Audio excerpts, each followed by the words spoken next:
हम आज न्यूमेरिकल्स कर रहे हैं सिंपल मशीन चैप्टर के। आज हमारा इस सिंपल मशीन चैप्टर का आखिरी लेक्चर होगा। एक थ्योरी बाकी है हमारी, उसको कंप्लीट करके हमारा सिलेबस कंप्लीट हो जाए। लिखो फटाफट।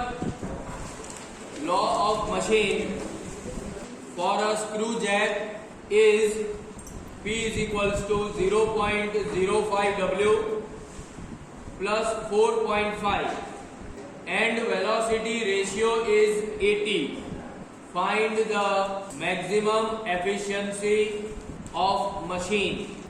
एक स्क्रू जैक के लिए यंत्र का नियम P is equals to 0.05 W plus 4.5 है तथा वेगानुपात 80 है।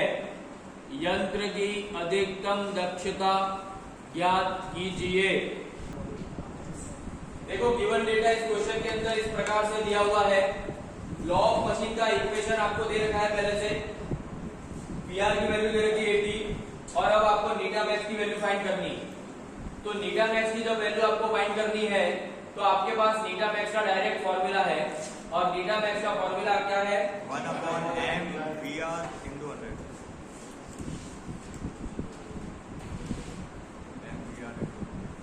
अब यहाँ पर m की वैल्यू आपको दे रखी है क्वेश्चन के अंदर।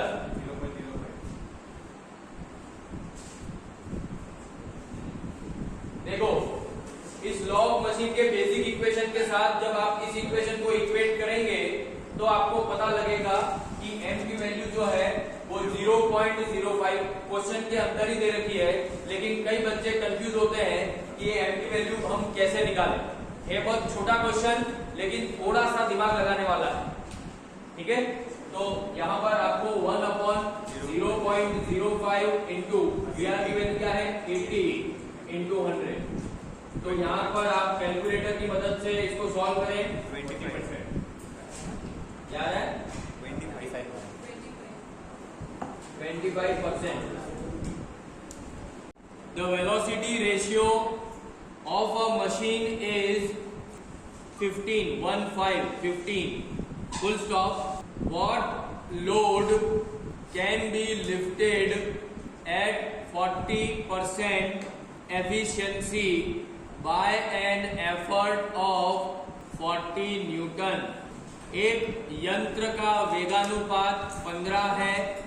40% दक्षता पर 40 न्यूटन आयास द्वारा इससे कितना भार उठाया जा सकता है? ये क्वेश्चन आप लोग खुद सॉल्व करेंगे। In a certain machine, an effort of 100 Newton is just able to lift a load of 840 Newton. Calculate the efficiency if the velocity ratio of machine is 10. एक मशीन में 840 न्यूटन भार उठाने के लिए 100 न्यूटन का बल लगाया जाता है। तो उस मशीन की दक्षता ज्ञात कीजिए यदि वेगानुपात 10 हो।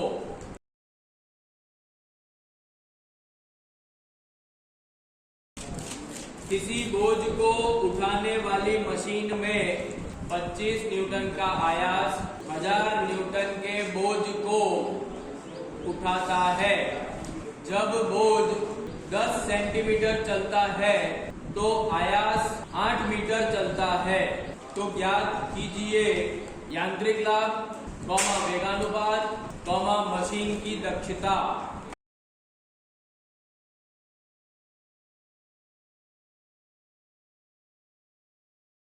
A machine lifts a load of 2500 Newton by effort 110 Newton and lifts a load of 3500 Newton by 150 Newton effort.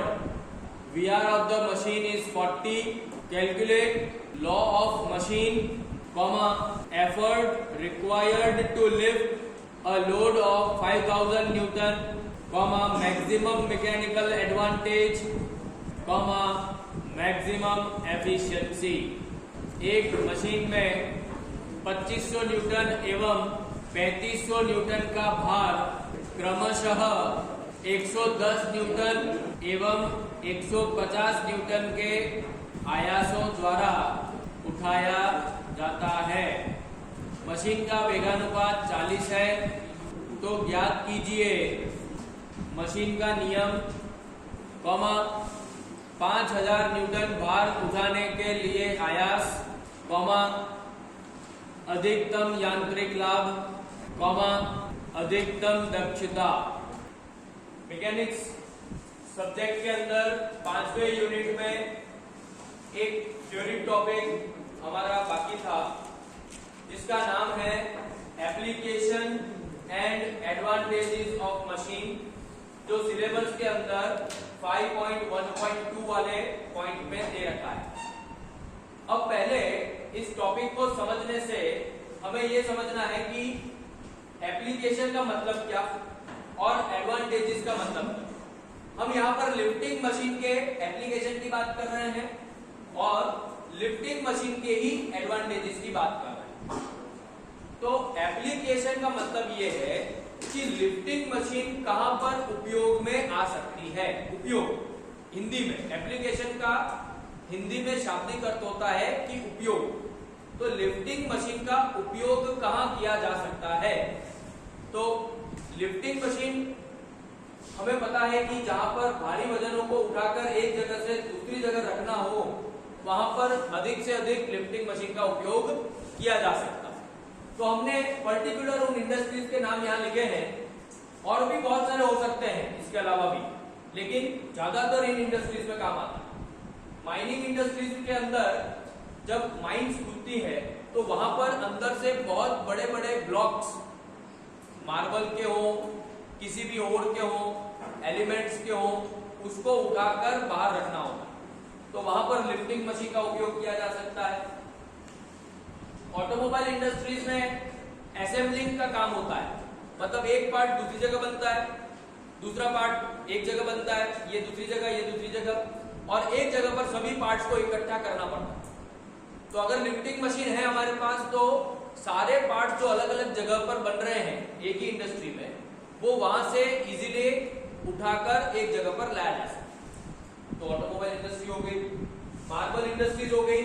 Mining से आने के बाद मार्बल्स को काटना पड़ता है, तो मार्बल्स को काटने के लिए एक जगह पर जहां ब्लॉक पड़े हैं वहां से ब्लॉक को उठाकर दूसरी जगह ले जाना है, फिर वहां पर कटिंग होगी। तो वो बड़े बड़े ब्लॉक्स को उठाकर एक जगह से दूसरी जगह रखना पड़ता। तो वहां पर फ्रीक्वेंटली बहुत बार इन मशीनों का उपयोग किया जाता है। ऐसी इंडस्ट्रीज में आपको लिफ्टिंग मशीन्स के बगैर काम कर ही नहीं सकते। वैसे तो हर इंडस्ट्री की बात करूं, हर इंडस्ट्री में भारी वजन को उठाकर एक जगह से दूसरी जगह रखना है, लेकिन ये जो इंडस्ट्रीज मैंने बताई है वहां पर तो लिफ्टिंग मशीन का उपयोग किए बगैर वो इंडस्ट्री चल ही नहीं सकती, क्योंकि यहाँ पर हर अगले मौके पर आपको लिफ्टिंग मशीन की आवश्यकता पड़ती है। तो हर वो इंडस्ट्रीज इन लिफ्टिंग मशीन को अपने इंडस्ट्रीज में रखती हैं और उनकी मशीन की एफिशिएंसी को इंडस्ट्री की एफिशिएंसी को बढ़ाती है। और भी बहुत सारी इंडस्ट्रीज हो सकती हैं, आप विचार करिएगा, सोचिएगा, और टेक्स्ट बुक्स के अंदर भी बहुत लंबे चौड़े आंसर दे रखे हैं, उनको भी पढ़िएगा। ये मैंने कुछ बेसिक बातें बताई हैं, आप इसको और एक्सपांड भी कर सकते हैं पढ़कर और आपकी बुद्धि के अनुसार। क्लियर? फिर हम बात करेंगे एडवांटेजेस। ये एप्लीकेशन की बात कही यहाँ पर हम एडवांटेजेस की बात करेंगे। एडवांटेजेस शब्द का मतलब होता है कि फायदा। लिफ्टिंग मशीन तो हमने बसा ली, इंडस्ट्री के अंदर लिफ्टिंग मशीन तो खरीद कर लिया, लेकिन वो लाने से फायदा क्या हुआ, ये प्रश्न खुद से पूछोगे तो उसका उत्तर जो मिलेगा वो उत्तर ये होगा। ये प्रश्न आपको पूछना है कि मशीन मैंने खरीद ली, उसके फायदा क्या। तो फायदा ये कि उसने मेरा समय बचाया पहले तो, दूसरा क्या कि वो मेरा लेबर बचाया। मतलब मान लो कि मुझे एक बहुत बड़ा वजन उठाकर एक जगह से दूसरी जगह रखना है और मैंने क्या कर रखा है कि लिफ्टिंग मशीन नहीं ली, तो मेरे को 15-20 लेबर चाहिए जो उस वजन को उठाकर एक जगह से दूसरी जगह रखे। तो मेरे बहुत सारे लेबर्स अनावश्यक केवल सामान को उठाने में ही चले जाएंगे। तो लेबर्स कब लेने पड़ेंगे मेरे को, और उसकी वजह से जो लेबर्स मैंने इंडस्ट्री में ले रखे हैं उनको मैं दूसरा यूजफुल वर्क करवा सकता हूं, जिससे मेरा प्रोडक्शन बढ़ सकता है। तो उससे क्या होगा कि अगर मैं यूजफुल वर्क करवाऊंगा तो लिफ्टिंग मशीन के होने से मेरा प्रोडक्शन बढ़ जाएगा। प्रोडक्शन क्यों बढ़ा? क्योंकि जो लेबर्स हैं उनसे मैंने अनावश्यक काम नहीं करवाया। वो अनावश्यक काम तो मशीन कर रही है, लेकिन थोड़ा सा इंपॉर्टेंट वर्क होता है, वो वर्क में मैंने उन लेबर्स को लगा दिया, तो मेरा प्रोडक्शन बढ़ गया। और दूसरा, बहुत सारी मशीन्स ऐसी भी होती हैं जो इंडस्ट्रीज को बेनिफिट्स करवाती हैं। जैसे कि हम कभी भी कोई मशीन को अगर इंडस्ट्री के अंदर लाए हैं तो उसका उपयोग आप जैसे जैसे करोगे तो उससे क्या होगा कि इंडस्ट्री की एफिशिएंसी को बढ़ाता है। हमने अभी न्यूमेरिकल्स किए, मैक्सिमम एफिशिएंसी फाइंड किया, मैक्सिमम मैकेनिकल एडवांटेज फाइंड किया, वो तो मशीन की एफिशिएंसी फाइंड किया। तो मशीन की अगर मैक्सिमम एफिशिएंसी है तो अल्टीमेटली वो क्या दर्शाएगा, वो प्रोडक्शन अगर ज्यादा करेगा, मशीन को जल्द से जल्द यहां करेगा, तो उससे अगर मशीन की एफिशिएंसी अच्छी है तो उससे इंडस्ट्री की एफिशिएंसी भी बढ़ती। तो ये पॉइंट जो है कि मशीन का यूज करते हुए, लिफ्टिंग मशीन का यूज करते हुए इंडस्ट्रीज को भी बेनिफिट होता है। मतलब आप लिफ्टिंग मशीन की मैक्सिमम एफिशिएंसी कर दोगे, लिफ्टिंग मशीन का मैक्सिमम मैकेनिकल एडवांटेज ले आओगे, तो उससे इंडस्ट्री के अंदर भी, इंडस्ट्री का भी एफिशिएंसी बढ़ता है। समझ में आ रही बात? सेम बात इसमें भी है, और भी बहुत सारे बात है इसमें। आप ये भी लिख सकते हो कि एक्सीडेंट्स भी बचते हैं। कई बार भारी वजन को उठाने के चक्कर में बहुत सारे लेबर्स उठाकर रख रहे हैं और उसमें कुछ किसी को चोट भी आ सकती है, तो उस एक्सीडेंट से भी बचा जा सकता है कि अगर मशीन है तो मशीन खुद काम कर रही है, केवल एक आदमी लगा हुआ है जो कंट्रोल कर रहा है उस मशीन को, वजन को एक जगह से दूसरी जगह लाने में, तो उससे एक्सीडेंट्स भी बच सकते हैं। तो ये भी एक फायदा है, एक्सीडेंट बच रहा है।